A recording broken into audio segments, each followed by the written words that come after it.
শায়েখ, আমি রাগের মাথায় মাকে থাপ্পড় দিয়ে ফেলেছি, এখন আমি কি করতে পারি? আল্লাহ আল্লাহ। প্রিয় ভাই, কি বলবো আপনাকে? আল্লাহ রাব্বুল আমিন কোরআনুল কারীমের মধ্যে বলেছেন, ওয়াকাদা রাব্বুকা আল্লা তা'বুদু ইল্লা ইয়াহ ওয়া বিল ওয়ালিদাইনি ইহসানা।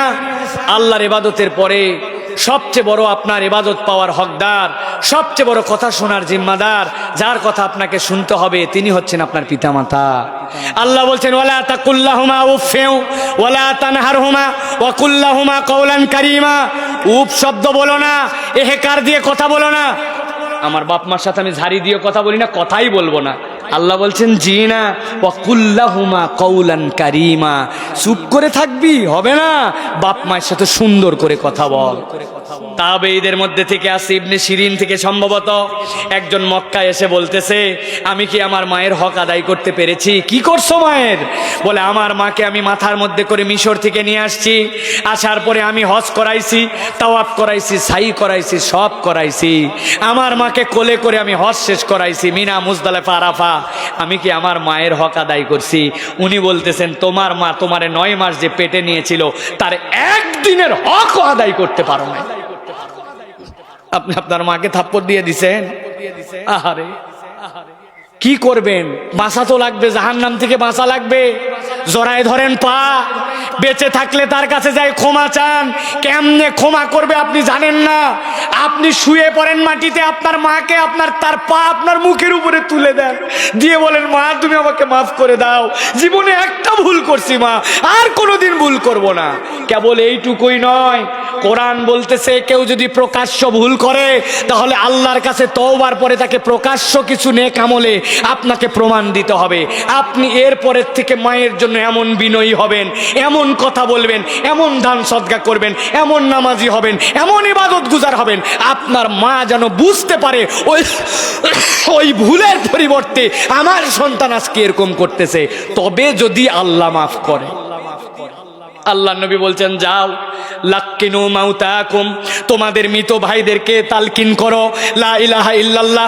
ওকে বলতে হবে না, আমরা ভুল বলো, মরা মানুষকে বলো, বলো লা ইলাহা ইল্লাল্লাহ, বলো লা ইলাহা ইল্লাল্লাহ, বলো। ও তো উল্টা বলে দিবে, তখন অর্থ তখন জীবন যাওয়া আসার অবস্থা।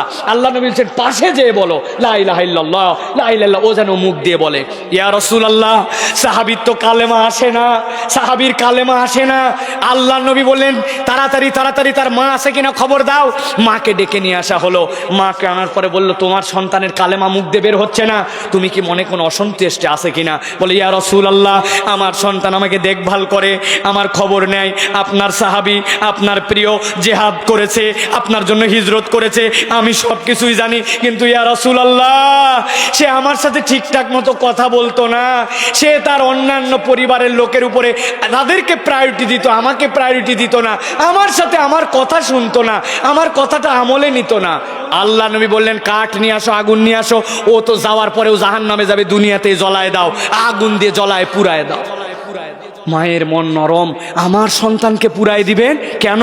বলে, তুমি যদি তারে ক্ষমা না করো, পরকালে এই দশায় হবে। উনি বললেন, ইয়া রাসূলুল্লাহ, আমি আমার সন্তানকে মাফ করে দিলাম। সাহাবীরা দৌড় লাগাইছে, যেয়ে দেখে বলতে হয় নাই, বাহির থেকেই তার কালেমা শোনা যাচ্ছে। মায়ের সন্তুষ্টি জান্নাত, বাপের সন্তুষ্টি জান্নাত। মায়ের অসন্তুষ্টি জাহান্নাম, বাপের অসন্তুষ্টি জাহান্নাম।